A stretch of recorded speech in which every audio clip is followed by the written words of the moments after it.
जंगे अमल बुलाते ते तोरी मार कमाया पियाने दे हथों खाली ते कमल तेरे आया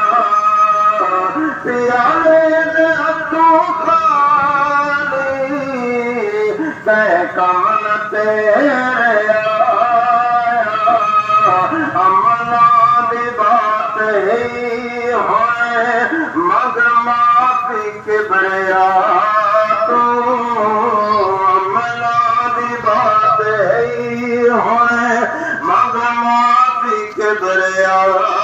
तू रब नो बुलाए कमला